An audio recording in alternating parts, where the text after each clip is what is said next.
As our climates change, temperatures increase, and natural resources change, how will our major crop growing areas change? Hi, welcome. This is Brian. In part 1 of the Climate and Sustainable Food Resources video series, we introduced several natural resources that are important for crop production. We described how climate change is impacting these resources and in turn impacting crop production and yields. In part 2, this video, we illustrate the eco-ingredients that help create our high production crop growing areas for our major grains, vegetables, legumes, and fruits. For example, why is 78% of our tomato production carried out in these two areas? What factors may influence this high production in the future? Where else could we achieve this high level of production? Welcome, Linda here. Will we be growing the same crops in the future? Hello, Carla here. How will our habitats for pollinators and beneficial insects change? Hi and welcome, Richard here. Do we have enough land to grow the needed grains, vegetables, legumes, and fruits, plus crucial land for habitats, bioresources, and other land use needs? Solar, carbon, climate, ecosystems, biodiversity, soils, and land resources are important for high production crop growing areas. For a better understanding of our crop growing areas, we next provide an overview of solar radiation and the carbon cycle. The sun drives our climate systems, temperatures, precipitation, wind, evapotranspiration, and it drives photosynthesis, the process where sunlight, water, minerals, and carbon dioxide are absorbed by plants to make glucose. Higher levels of solar radiation are received when the sun is higher in the sky, the days are longer, and the skies are both clearer and pollution-free. In the carbon cycle, carbon is exchanged among the biosphere, soil, ocean, solid earth, and the Earth's atmosphere. Changes in atmospheric carbon dioxide concentrations influence temperature, related climate parameters, carbon dioxide fertilization by plants, nitrogen absorption by plants, and other crop productivity factors. High production crop growing areas are based in part on favorable climates and soils, along with essential ecosystem and biodiversity services. But how do we project where our high production crop growing areas will be in future years? To begin understanding, Linda will describe our ecological frameworks. Specific crops are grown in specific areas based in part by the underlying characteristics of our ecozones, ecoregions, and ecodistricts, and by our land classes. Ecozones are based on the underlying bedrock. The mixed wood plains is the major ecozone to the south where most of our crop production is carried out. It has an underlying bedrock of Paleozoic rock consisting of mainly limestone. The historical vegetation in this ecozone is primarily mixed forest and deciduous forest. However, much of the earlier forested areas have been converted to either agricultural or urban uses. The boreal shield to the north is typically not suitable for agriculture as it has many rock outcrops, forests, and small lakes. One exception is the Great Clay Belt. Ecoregions are based on major climatic regions where common flora, fauna, trees, vegetation, and insects are typically found. The habitats for the types that prefer milder climates are typically in the more southerly areas. There are 4 ecoregions in the Mixed Wood Plains ecozone, each having distinct climate characteristics over a multitude of years. While some crops grow in various ecoregions, others favor specific ecoregions that experience relatively consistent temperatures, rainfall, humidity, evapotranspiration rates, and other factors. We next learn more about ecosystems, biodiversity, and food production.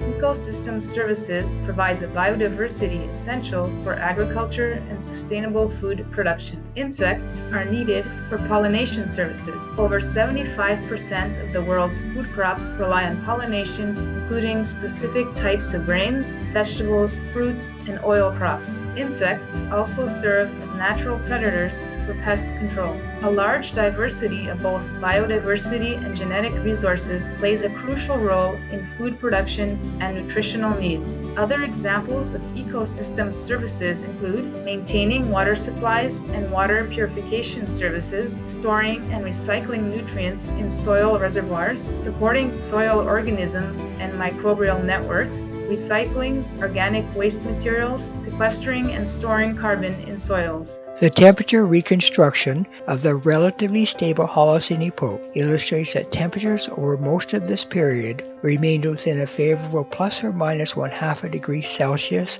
over thousands of years. Based on temperature gradients, the higher crop production areas for crops that favor warmer temperatures will likely be in the more southerly ecoregion, and crops that prefer cooler temperatures will likely be found in the more northerly ecoregions. Favorable climatic parameters are important for high production crop growing areas. Following are a few examples representative of recent decades, the good old days.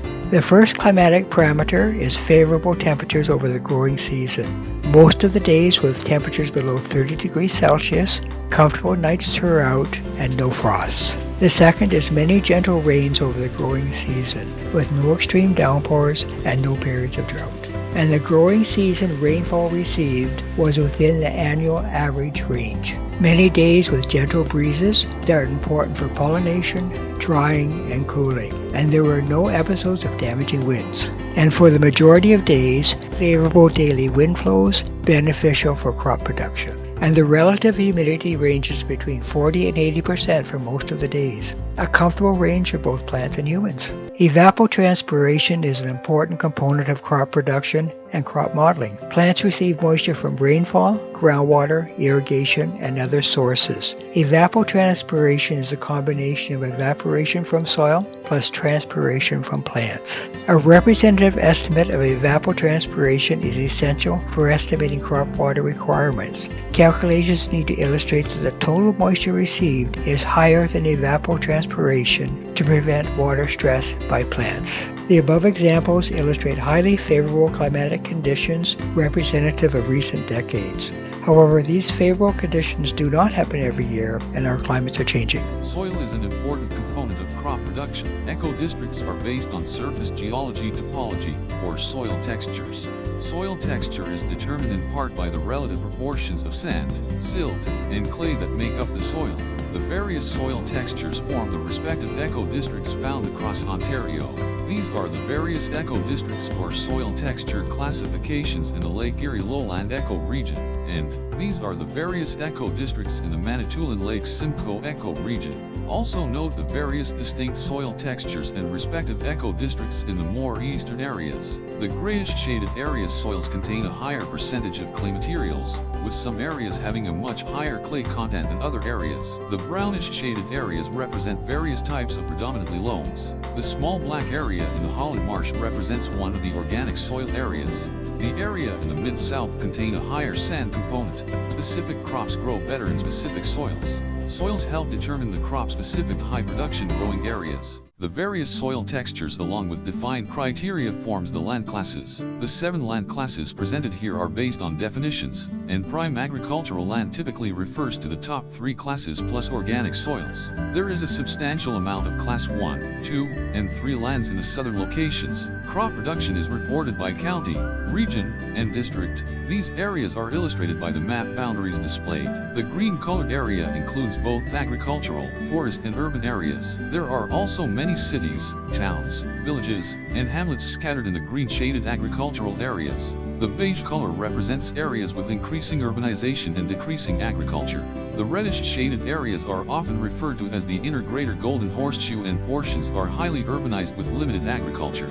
All the high crop production areas are in the agricultural areas rather than areas that are urban or forests. The higher crop production areas are typically based on the climates and soils being more favorable for each respective crop. In this video we have summarized a few of the natural resources essential for understanding high production crop growing areas. Based on your knowledge of the important resources, why is 40% of our potato production in the blue area? What are the factors that may influence future potato production in this area? Do you know where else one could achieve this same level of potato production? In the next video in this series, we illustrate our current high production crop growing areas for the major crops, grains, vegetables, fruits, and legumes. Then we describe several factors that may influence where our high production crop growing areas may be in the future. In upcoming videos, we describe unique crop growing areas, including 2 specialty food areas in the Green Belt, along with the Northern Great Clay Belt, our indigenous areas with wild food species and ethnic foods. We also introduce changing diets and future foods. This video series would not be possible without all of the amazing tools, open source tools, and open data. Please pause the video to review the various tool developers, organizations, and sources of knowledge that helped to make this video possible. Thanks. A big thanks to everyone who helped and provided input to this video. I hope that you have learned from this video. You may subscribe. See you in the next video. Thanks for watching.